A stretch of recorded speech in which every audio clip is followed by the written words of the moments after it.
Hello, my name is Sophie and welcome back to my channel. Today I thought I'd talk you through some of the books I'm most scared of on my TBR. I was going to make a video talking about books I never plan on reading, but I was reluctant anyway because I don't really like making negative content about things I don't like or things I don't intend to read, or I just generally try not to make negative content. Not to say that I won't criticize a book if I haven't enjoyed it. I'm not going to, sugarcoat my opinions for the sake of not being negative, but making a whole video themed on being negative and talking about why I don't think I'd like certain books just isn't my vibe. So I saw that Just Ali uploaded a video called I Read Books I've Been Avoiding, and the whole premise was it's the books that she's been scared to read. So I basically just nabbed that idea, didn't I?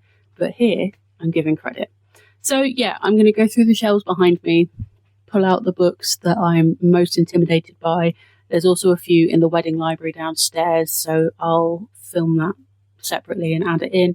But yeah, here are the books that I will read, but I am most scared of that are on my physical TBR. I have a feeling that this video is predominantly just going to be long books, because I'm scared of reading long books. But immediately, here's two that I'm a little bit scared of. This is kind of representative of the kind of whole saga, but I have Shadow and Bone and Six of Crows. I'm pretty sure I'm going to like this, but I think this is one that I'm intimidated by based off the hype. There's so much hype that I feel like if I don't have like a 6-star obsession with this book, it's going to be disappointing.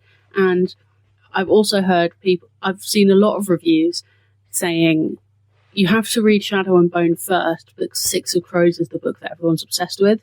So I'm like, I have to get through a whole trilogy that is mid to highly rated to get to a duology that is incredibly highly rated. And yeah, it's just a lot of commitment. It's 5 whole books. And then there's another duology after that as well.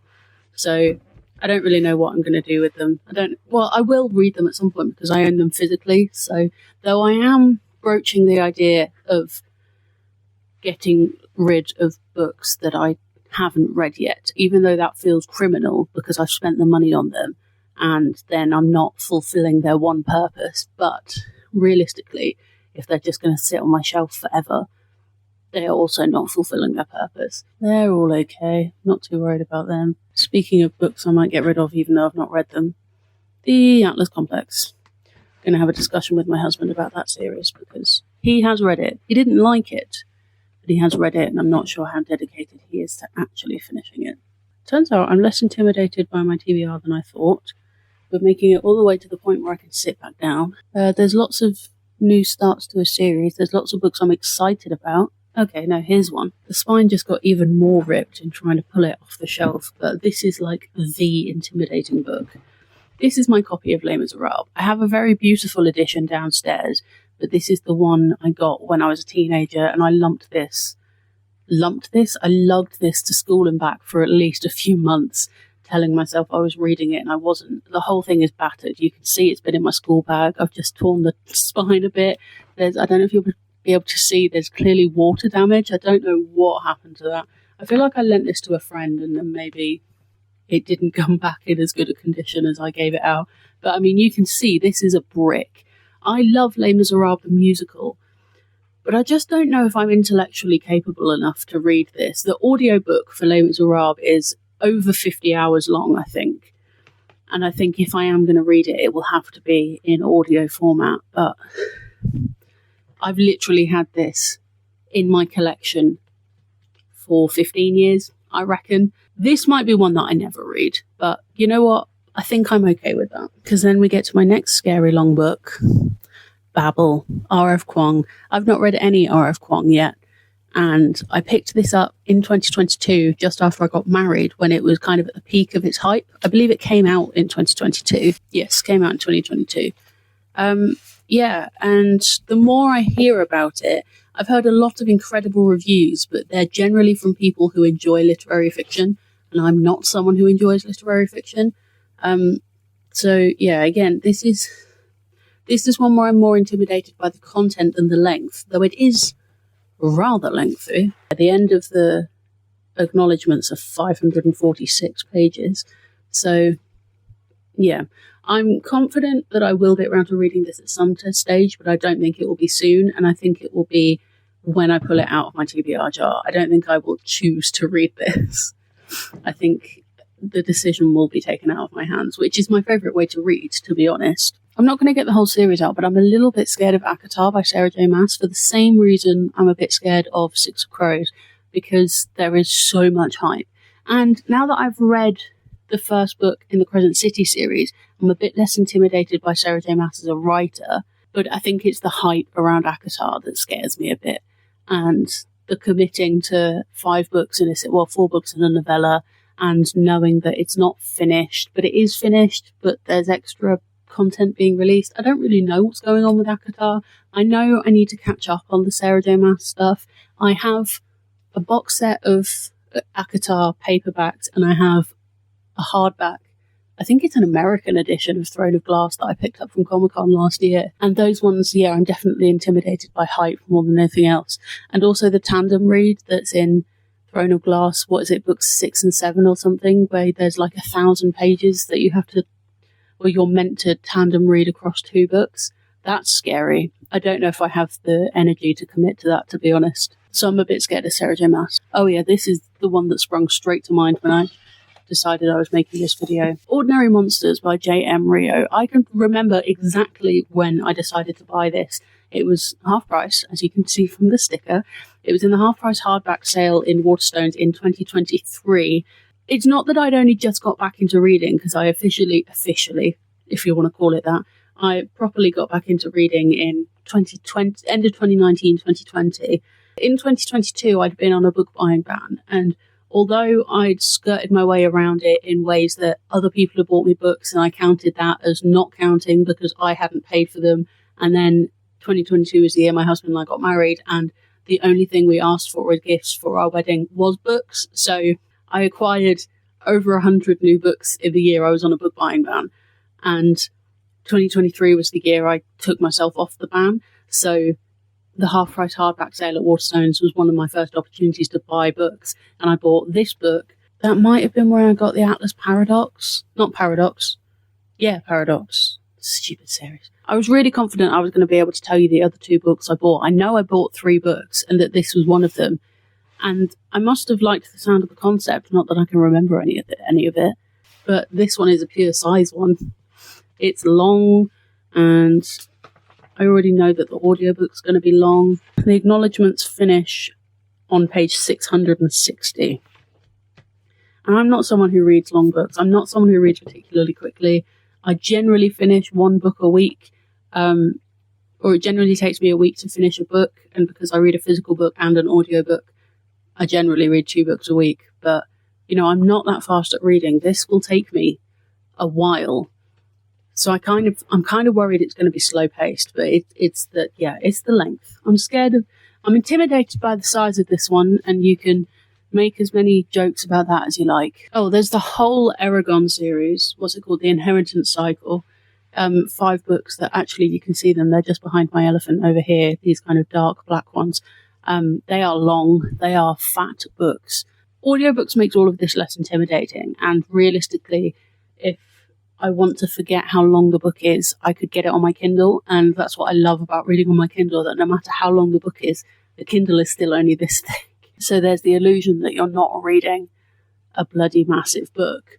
But yeah, that series scares me. All of his Dark Materials by Philip Pullman, because that one, again, is another kind of hype-based one. Not that I think it won't live up to the hype, because, you know, it's a really highly revered book series, and, you know, it's very highly celebrated. It's considered a modern classic.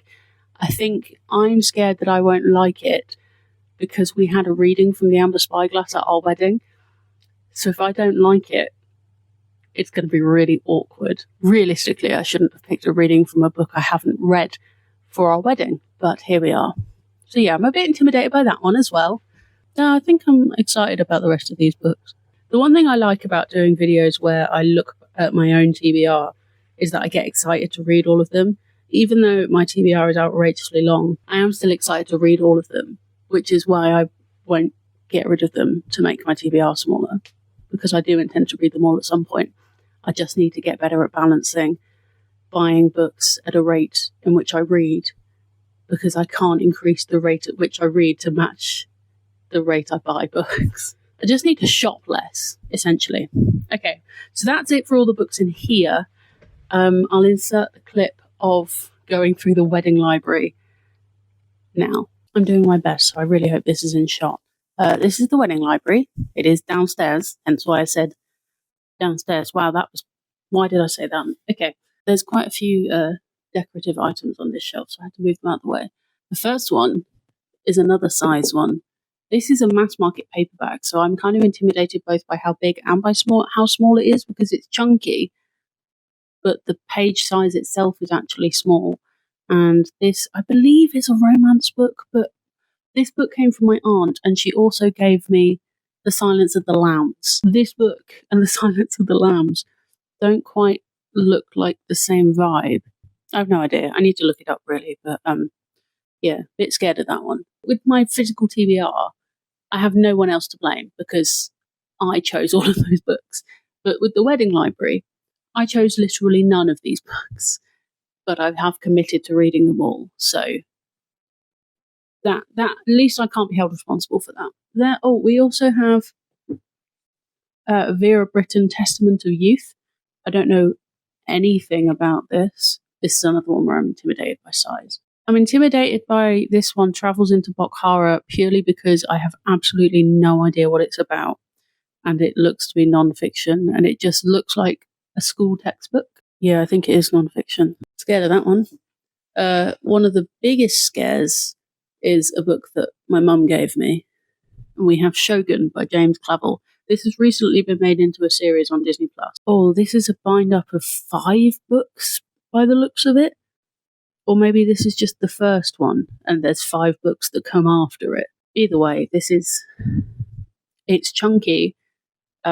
It's the best-selling novel of feudal Japan. It's, the epic saga of pilot Major John Blackthorne, who is shipwrecked on Japan, the most alien of shores.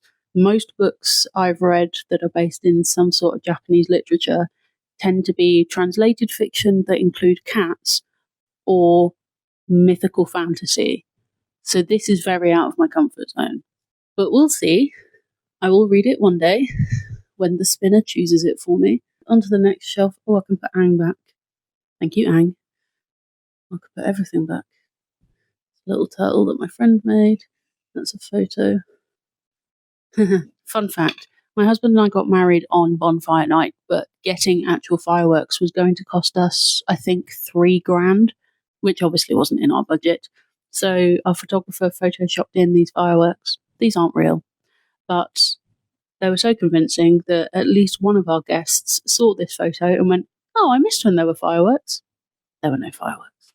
We cute though. Some of the books I'm scared of here are purely because I don't know anything about the authors, and that doesn't feel like a real justifiable fear, so I'm going to gloss over those ones. I already mentioned The Silence of the Lambs. I'm pretty sure this is a horror book, and I don't tend to read horror. Oh, it says thriller, and I do kind of like thrillers. I'm kind of exploring thrillers, but I feel like this is also a horror book, and that scares me.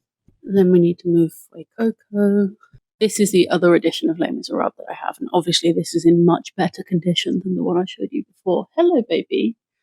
The cat is here. And I don't intend to actually read this one because I want to keep this one nice. Arguably the book I'm most intimidated by, The Stand by Stephen King. I've never read a Stephen King. This book is fat as anything, and I've actually heard people who do read Stephen King saying that this is a terrible place to start if you've never read Stephen King before. So I'm glad I have that. But then I also have the first 3 books in the Dark Tower series by Stephen King. Now this feels like a much more accessible place to start, but also there's 4, 5, 6, 7, 8 books on the back here, and I've only got the first 3. This first one, very reasonable size. They very quickly get chunky. So I'm intimidated by that Stephen King, but maybe I just need to learn to not be scared of Stephen King. I think that might be it. I down here. My dad gave us a copy of the dictionary. I won't be reading that. Yeah, I think that's everything from down here. So let's head back upstairs. Yeah, so there's quite a few books in the wedding library that I'm scared of. But overall, actually, this has been quite a reassuring video to film because it's mostly long books that I'm scared of. And like I said, with the help of audiobooks and Kindles, that fear can be managed.